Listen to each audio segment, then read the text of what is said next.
Obligatory, this didn't happen last night, but about 2 weeks ago, and I'm still dealing with the fallout. I, 25M, have a stepsister, 24F, who I'll call Emma. Our parents got married when we were both in high school, so we never really had that grew up together sibling dynamic. We were more like reluctant roommates who tolerated each other until we both moved out for college. After graduation, I moved back to my hometown for a job at a local tech company. Emma stayed in another city about 3 hours away. We'd see each other at holidays and occasionally text, but that was about it. Our relationship was cordial but distant. 2 weeks ago, my company had me attend a conference in Emma's city. I texted her to let her know I'd be in town, and she suggested we meet up for dinner. I thought it would be a quick meal, some small talk, and then we'd go our separate ways. But dinner turned into drinks, drinks turned into bar hopping, and suddenly we were having the most fun we'd ever had together. Emma introduced me to her friends, who were all pretty cool. We played darts, did karaoke, terribly, and for the first time, I felt like I was actually bonding with my stepsister. It was nice to finally have a real connection with her after all these years. By 2 a.m., we were both pretty drunk. I had a hotel room, but it was across town, and Emma offered to let me crash at her apartment since it was just a few blocks away. It made sense at the time, so I agreed. Her apartment was tiny, just a one-bedroom with a small living room. She said I could take the couch, but when we got there, we discovered her cat had thrown up all over it. In our drunk logic, the only reasonable solution was to share her queen-sized bed. We're adults, she said. It's not weird unless we make it weird. And that would have been fine if we had just gone to sleep. But we stayed up talking, laughing about old memories and family drama. I don't know exactly how it happened. One minute we were joking about our parents' terrible taste in home decor, and the next minute we were kissing. I wish I could blame it entirely on the alcohol, but the truth is, I've always thought Emma was attractive. She's not my biological sister, and we didn't grow up together during our formative years. But she is my stepsister, and crossing that line was definitely a mistake. What followed was awkward, fumbling, drunken sex that neither of us was prepared for. We didn't even have protection, which was another layer of stupidity on top of an already bad decision. When it was over, we both just lay there in horrified silence, the gravity of what we'd done slowly sinking in. We should never speak of this again, Emma finally whispered.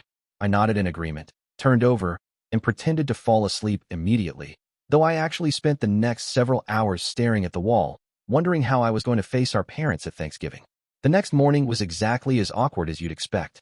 I woke up first, with a pounding headache and that immediate sense of, oh shit, when the memories came flooding back.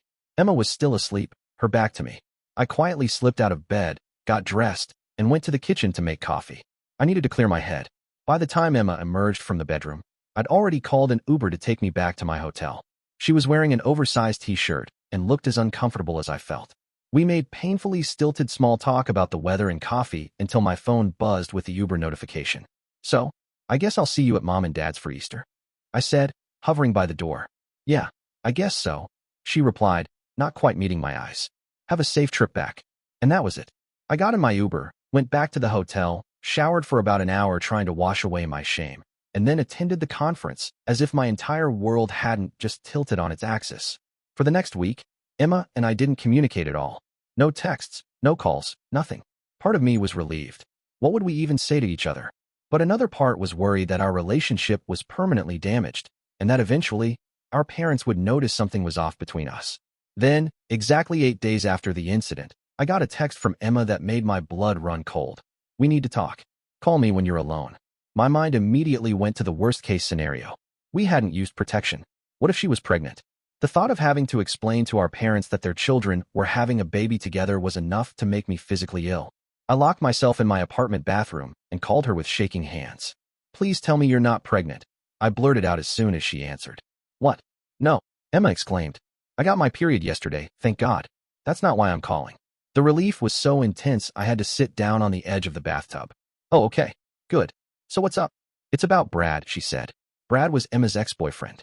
They'd dated for about 2 years and had broken up just a month before my visit.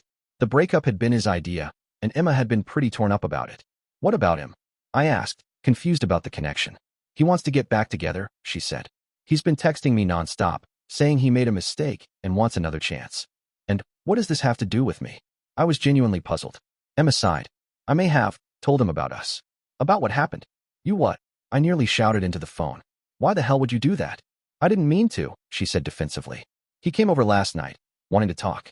One thing led to another, and he tried to kiss me. I pushed him away and said I couldn't because I'd slept with someone else. He kept pressing me about who it was, and I was flustered and had a few glasses of wine, and it just came out. I couldn't believe what I was hearing.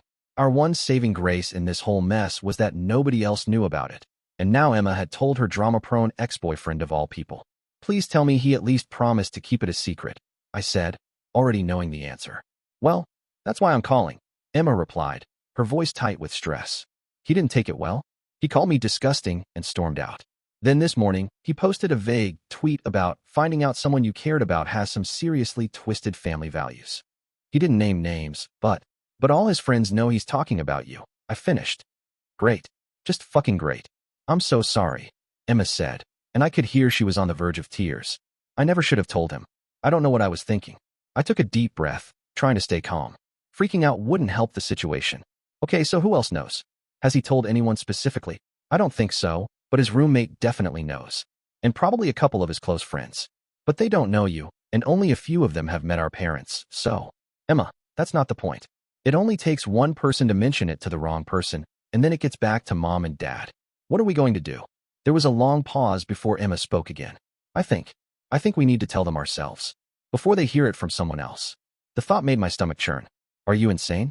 We can't tell our parents we slept together. I know it sounds crazy, but hear me out, Emma said.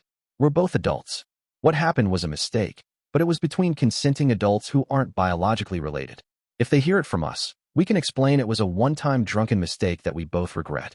If they hear it from someone else, who knows how it'll be framed? I hated to admit it, but she had a point. Our parents finding out was already a nightmare scenario, but at least if we controlled the narrative, we could minimize the damage. So last weekend, Emma drove to my city, and we invited our parents over for dinner at my apartment. The meal was excruciating. I could barely eat, knowing what was coming. After dessert, we sat them down in the living room and told them everything. Well, not everything. We spared them the explicit details, but we admitted to getting drunk and making a terrible mistake. The silence that followed our confession was the longest of my life. Finally, my stepdad cleared his throat and said, I appreciate you both being honest with us. This is not what we expected to hear tonight. My mom looked between us with an expression I couldn't quite read. Are you too? Is this going to be an ongoing thing? No, Emma and I exclaimed simultaneously, maybe a bit too forcefully. Absolutely not, I added. It was a one-time mistake that we both regret. We just wanted you to hear it from us, because Emma's ex knows, and he's been talking. To my surprise, our parents took it better than I expected. They were obviously shocked and uncomfortable, but they didn't disown us or anything dramatic. My stepdad even made an awkward joke about how they'd always wanted us to bond as siblings, but not quite like this. It's been a week since our confession, and things are still weird, but at least it's out in the open. Emma and I have agreed to keep some distance for a while, which is probably for the best. Our parents have asked us not to mention it to our extended family. Duh. And as far as I know, Brad hasn't spread it beyond his immediate circle. So that's how I fucked up by sleeping with my stepsister. The moral of the story is, don't sleep with family members, even step ones, and if you do, for the love of God, don't tell your dramatic ex about it.